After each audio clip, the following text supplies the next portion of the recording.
One of the quickest ways to attract attention to yourself in an SHTF situation is to run a gas-powered generator. These very noisy devices are going to alert everybody within a few 100-meter radius of you that you have supplies. Up until now, the idea of a completely silent, portable, lightweight, and high power output device was the stuff that preppers could only dream of. Fortunately now for us, this is a reality. Although you can power your home with solar power, you're only going to be able to recharge those batteries so many times. The product that I'm going to talk about today resolves many of these issues. If you want more information, go check out the link through the description. We're going to be talking about the Inergy Kodiak portable power generator. So let's get to it.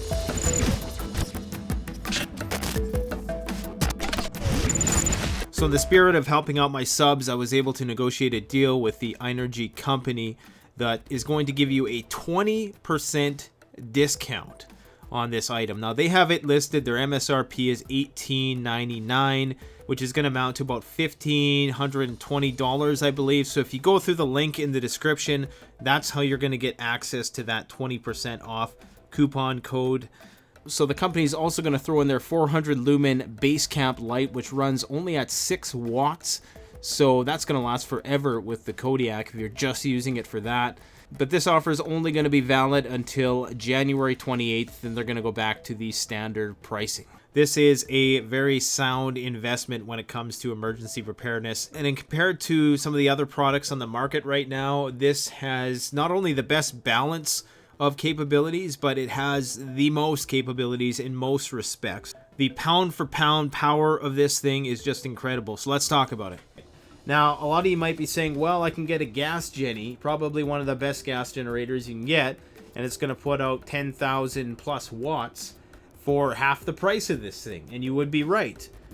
But at the same time, number one, of course, we all know gas runs out. This runs on renewable solar power. So you're going to be able to recharge this thing 2,000 times. But above all else, one of the most important things, especially in a disaster scenario, is going to be your ability to have stealth, to be quiet. This is running right now, and you can barely hear it. Maybe you can hear the fan on the microphone.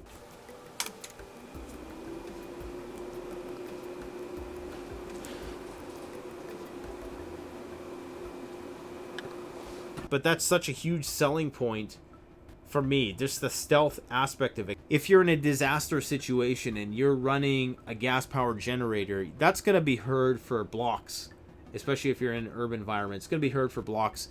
So you're going to be attracting a lot of attention to yourself, and you don't necessarily want to do that. This will allow you not to do that. Now, with this, you're going to be able to power things like a fridge or a freezer. It's not going to power your entire house or anything like that. It's not a Tesla wall, but it's portable. It's 20 pounds. Let's just go over the specs real quick. 20 pounds, 2,000 recharge cycle lithium ion battery. So that's about 4 times more than the competition. It has 3,000 watts peak startup output. So for those devices which require a little bit more power to start up, this will be able to do that to get them going. And it has 1,500 watts continuous. Now in my tests, I've been able to take it to around 1,700 watts continuous. And I'm not sure how or why that is the case, but I've had the readout say 1,700 watts for over 10 seconds. I'll overlay some video of that footage here. I was cooking something with a crock pot and I was using it to power the coffee machine at the same time. Right now, as you can see, I have this thing fully maxed out. Everything you see here is charging right now. So I have battery packs, I have a cell phone, I have a flashlight, more battery packs, camera battery, everything you name it. I can take one of these out and I can even power a hammer drill. You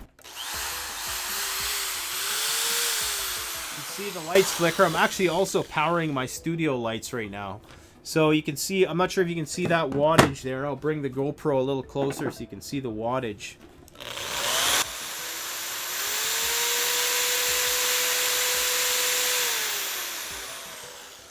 So it's about 400 watts. Actually, I think this, let's see here, 120 volts, 6 amps. So that should be around 700 watts. So for whatever reason, it was only reading 500 watts there. Right now, all of this stuff combined is only 116 watts. So it has the ability to put out 1500 watts. So that means I could charge 15 times what you see here. Obviously, there's only so many ports, but you get 6 AC outputs. You get 2 always live 12 volt outputs, and you get 4 USB outputs. I believe 2 of these are 2.0 amps, and the other 2 are 1.0 amps. No Qualcomm 3.0 quick charge on here, but you can take your DC Qualcomm, plug it into there, and basically you can get your fast charging through this port here. So it has 1100 watt hours of storage. So to understand that, then I could basically power all of this stuff as it's running right now on 100 watts for about 10 to 11 hours. To put it in perspective, if I had a device which was 550 watts, I could run that device for 2 hours, generally speaking. If I had a device which was 50 watts, I could run that device for 22 hours. Hopefully the math on that is pretty clear. So it has a pretty good capacity. It also has a charge through feature. So right now I can be powering the device while it's powering all these things, which is kind of cool. And you can see here the battery indicator. I have 3 out of 10 bars right now. If I was to turn this off, there goes all my lighting. Let's turn it back on again here. There we go. So, but when I turn it off, this port, these 2 ports here will still be live because they're always on. That's good because it does take a bit of power just to run the fan and to have the LEDs on and everything when this thing's on. It takes about 10 watts just to power itself.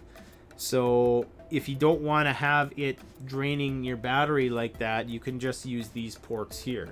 So to give you a sense of what you could charge your cell phone about 100 times with this. 100 times. That's a lot. Now in terms of charging, you can charge it in a couple ways. You can charge it with the wall charger that they provided. You can charge it via solar. There's a fast charge port here for your solar panels. And basically if you have 150 watts of solar panels, you can charge it in around 8 hours. So that's in full sunlight. Through the car charger, you can charge it in about 4 to 5 hours. Through the wall, it's a bit more than that. They also have your RV charger here. I don't have an RV, so I can't show you how that works. You can also daisy chain other batteries to it. So if you have some lead acid batteries, you can connect them via these 2 ports here.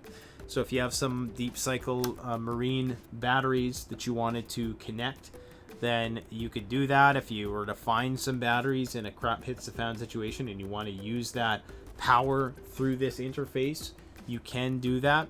It has a really nice safety feature which prevents deep discharge of the battery. So before it reaches 0, it's going to auto shut off around 5% of its capacity. As many of you know, you never want to fully discharge a battery down to 0. It's not good for the battery. You're going to do possible permanent damage to the battery and shorten its lifespan if you do that. So this thing has a pretty smart feature on it in which it's going to shut off before it reaches 0. And when it did it to me, I was a little worried because I thought I got a defective unit because it wouldn't turn back on.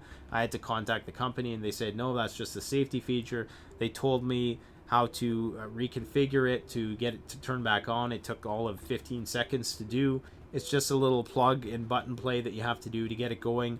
And it's actually a really good feature. This was something I was worried about because I was doing a lot of testing with it. And in those tests, I'm basically discharging the battery almost to the bottom. And so I was a little worried that in doing that, I was going to do a deep discharge, which wouldn't be good for the battery. Fortunately, it's been shutting itself off and going into the safety mode when I do that. For instance, I did a test on the freezer where I had the freezer run for about 12 hours. I believe that was a 100 watt freezer. So I was pretty impressed by that.